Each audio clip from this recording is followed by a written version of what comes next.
Wall Street and Washington, if not the whole nation, gripped on Tuesday by the Goldman Sachs hearings in the Senate. I'm joined now by Peter Schiff, Senate candidate in the state of Connecticut, president of Euro Pacific Capital, and author of several books, including most recently, How an Economy Grows and Why It Crashes.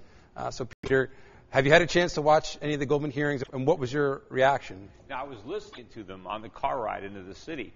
And, you know, the most frustrating part is hearing these congressmen questioning Goldman Sachs and trying to point the finger at them. Do you feel that your actions contributed to the financial crisis? Well, what about Congress's actions? I'm not saying Wall Street was blameless, right? But the greater blame lies with government, lies with the Federal Reserve, lies with Congress, lies with these congressmen who are questioning Goldman Sachs employees. They have some nerve. I wish somebody there had the guts to turn it back on them. Say, well, of course, you know, we were making all these crazy loans. You guys promoted them. It was your subsidies. It was your incentives that led to the creation of subprime. You wanted loans to be made to people who couldn't afford to pay them back because those were your constituents. That's how you got votes. That's how you stayed in office. And, of course, why were so many people using these mortgages? Because the Fed had interest rates at 1%. And why did they have it at 1%? Because the Congress wanted economic stimulus. The Congress constantly beats up the Fed, cut rates, stimulate the economy, lower rates. Well, the consequence of those low rates was a housing bubble. It was all those exotic mortgages that blew up, and now they're going to blame Goldman for it. Right, and both presidents of both Democrat and Republican administrations wanted housing, home ownership to be as high as possible. That was a stated goal of both the Clinton and the Bush administrations. Oh, and so there was certainly incentives out there from government to Wall Street to give loans to whoever wants one. Of course. You know, now they're all saying that, well, it should have been obvious. I mean, these were interest-only loans, stated income loans, adjustable rate loans, and wasn't it obvious that they were going to go bad? Well, no, it wasn't, because I was out there stating that over and over again, and people were laughing at me. They were saying, well, that's nuts, that's crazy. There's a sense I got watching some of these senators ask the questions.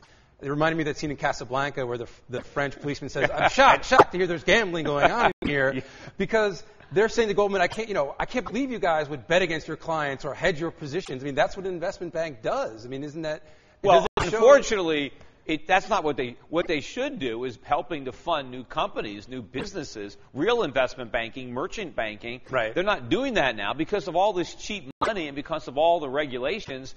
It's impossible really to start a competitive business, a manufacturing business in this country. So all that cheap money is just a source of gambling for these Wall Street firms. It's the Fed that has turned them from investment banks into casinos, but that's what they were operating, giant casinos, and people were betting against each other. And, of course, you know, there are a lot of sophisticated investors. I remember when I first learned about these structured products, when we were helping to set up a hedge fund to short them. And I remember the guy who was setting up the fund and first told me about these bonds, you know, triple B rated tranche, that I thought was going to go to zero and plenty other tranches. And I asked him, I said, how can anybody be stupid enough? Who's buying this? Who's taking the other side of these trades? And he said, look, the fund managers, they just want it. They want anything with a credit rating that's paying a little bit more of a yield. They don't care. They don't ask any questions. It's not their money. It's other people's money. They get paid to outperform. If they can find a piece of paper that is rated higher than other pieces that is rated comparable to other pieces of paper, but has a little bit more yield. I'm talking, it was a tiny bit more yield. They're going to buy it, and they're going to leverage it up, and they didn't care. I mean, it was just mass insanity. You know, now after the fact, to say that it should have been obvious, it wasn't. Right. So some of these same senators who you say, you know, helped facilitate this credit bubble are now debating regulatory reform. You run a broker-dealer. Yeah. What is your concern about what's going to come out? Well, it's going to be just like Sarbanes-Oxley or like the Anti-Money Laundering Act that came from the Patriot Act, or, you know, all the new rules and regulations that have been brought into the financial services industry in the last 10 years are very onerous. You know, it's costing me a fortune as a small business just to stay in business. I've got so many employees now, 7, 8 employees in my compliance department. It's complete worthless waste of resources and time, but I have to do this because all these rules and regulations have been written subsequent to previous legislation. Now we have a new bill that's going to be passed.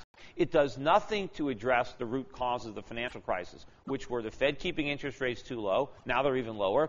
Fannie and Freddie guaranteeing mortgages and creating a moral hazard. Now they're guaranteeing even more mortgages, creating a bigger moral hazard. And now they've grown the role of the FHA, which is doing more damage now. And, of course, the FDIC is still insuring the bank accounts. So it was all government subsidies and insurance that created the moral hazard. It isn't a free market problem. It's not a capitalistic problem. It's a government problem. Government intruding into capitalism, creating this problem. And these new rules and regulations will do nothing to get at the root cause of the problem. They're going to just layer more costs on firms like mine, and that's music to the ears of these big firms because they have the economies of scale. They can afford all the compliance costs.